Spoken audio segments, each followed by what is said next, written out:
I will always encourage people to use the power of their voices on behalf of freedom, justice, and life. Because you can't truly stand for America if you don't stand for all Americans, including the babies who don't yet have a voice. The pro-life movement is a noble cause. It's also a thankless cause. That's because the people you are fighting for aren't in a position to thank you. They are the voiceless ones. We are their voice. There's little recognition in this struggle and little glory. In fact, the opposite is typically true. Many, if not all of you, have endured more than your fair share of name-calling and abuse, especially in this town. The most strident attacks came from my fellow women. You've heard it all before. Pro-life women are traitors to their gender. If we truly care about women's rights, we would support abortion rights.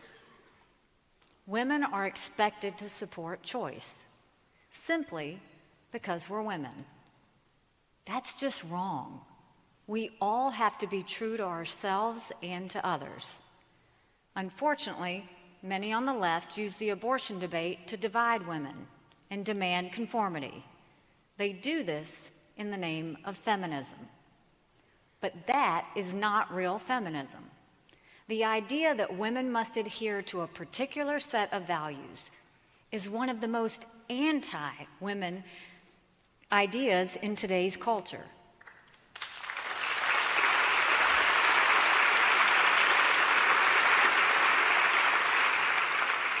It is a rejection of the ideas of equality and tolerance that the women's movement is supposed to be all about. I stand here tonight as a wearer of many hats: ambassador, governor, daughter, military wife, mother, and the biggest Clemson Tiger fan ever. You think I'm joking. I'm not. Ask Coach Davo.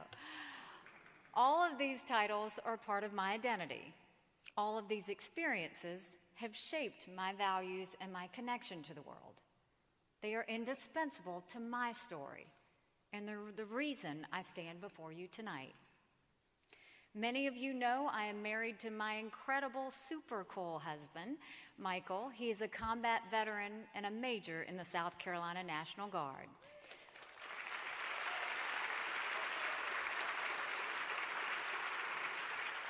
He is truly a saint, and being married to me, you know he has to be exceedingly understanding.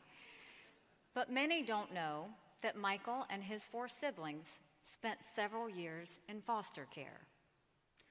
Foster care can be amazing, but it was not kind to Michael and his siblings. It was unkind. Luckily, when Michael was 5, he and his younger sister were adopted by a kind, loving couple who couldn't have children of their own. I often think about what would have happened if Michael hadn't been so lucky, if his biological mother had chosen a different path, if his adoptive parents hadn't been so compassionate. In politics, people assume that if you're Republican, you're pro-life, because that's what the party tells you to be. I'm pro-life because I get the chance to spend every day with my husband knowing that I am blessed.